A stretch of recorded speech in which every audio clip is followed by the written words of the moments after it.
Hi, this is Ken. I have my Snap-on ratchet handle pie maker. We're going to make a pie with it today. We're going to open it up. We're going to rub some butter on the insides.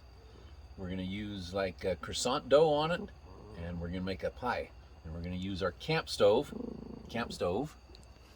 instead of a fireplace, because we just got our camp stove running tonight at our campsite. All right, see you in a minute. Okay, you can see that I've taken my croissant dough and I've kind of spread it around here.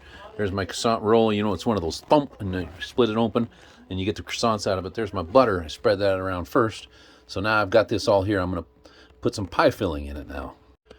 Okay, now we can see I've got some apple pie filling in there. So I'm going to put the two halves together and we're going to stick it in the fire. Okay, we've got it over the fire. You can set it right down in there if you want. It's going to cook it just a little bit faster than we might need, but we're going to do about 2.5 to 3 minutes per side on a pre-warmed pie holder. So here we go.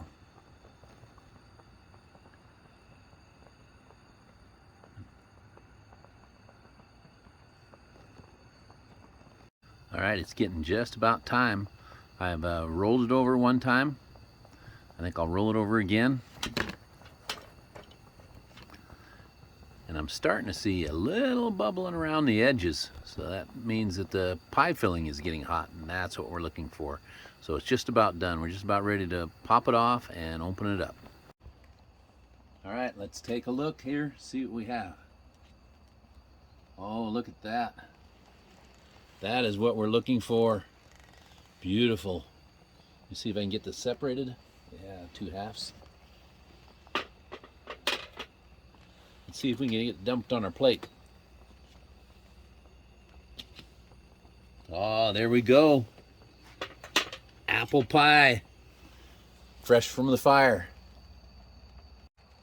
All right, let's open it up and see what's inside there. I forgot to show you guys that, so we should take a look at the crunchy hot apple pie we have inside there. Snap-on pie maker, guys. Really good.